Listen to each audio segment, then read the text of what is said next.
నికోదేముతో మాట్లాడుతూ యోహాను సువార్త 3వ అధ్యాయంలో, ఒకడు నీతి మూలంగాను ఆత్మ మూలంగాను జన్మించితేనే కాని వాడు పరలోక రాజ్యములో ప్రవేశింపలేడని నీతో నిశ్చయముగా చెప్పుచున్నాను నేను. ఆమేన్. మనము సాధారణంగా యేసుక్రీస్తుని సొంత రక్షకుడుగా స్వీకరించినప్పుడు సంఘములో సంఘ కాపరి ద్వారా లేకపోతే సేవకుల ద్వారా తండ్రి యొక్కయు కుమారుని యొక్కయు పరిశుద్ధాత్మ నామంలో మనం ఏం చేస్తాము? నీళ్ళ ద్వారా బాప్తిసం తీసుకుంటాము. ఆమేన్. మన రక్షణకు లేకపోతే మన సాక్ష్యానికి అది రుజువు చేయబడుతూ రూఢి చేయబడుతుంది ఆ వాక్యము. ఇప్పుడు మనము ఆ సాక్ష్యం కలిగిన మనం అందరము ప్రభు ఏమంటున్నాడంటే తండ్రి యొక్క వాగ్దానం కొరకు కనిపెట్టండి. హల్లెలూయా. తండ్రి దయచేసిన వాగ్దానం కొరకు కనిపెట్టండి.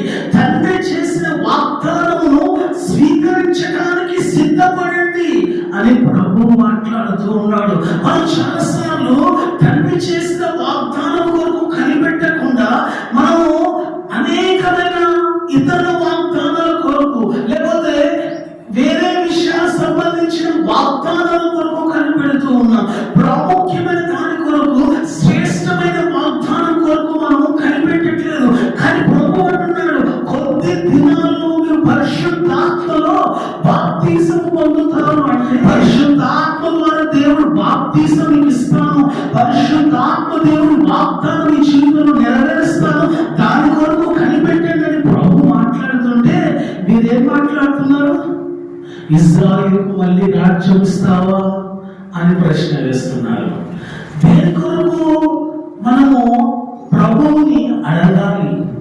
ప్రభు దగ్గర కనిపెట్టాలి. రాజ్యం కొరక, లేకపోతే ఆశీర్వాదం కొరక, లేకపోతే మరొక దాని కొరకు మనం ఎదురు చూడాలా? కాదు, దేవుడు అనుగ్రహించిన వాగ్దానం కొరకు ఎదురు చూడాలి. అది అనుగ్రహించిన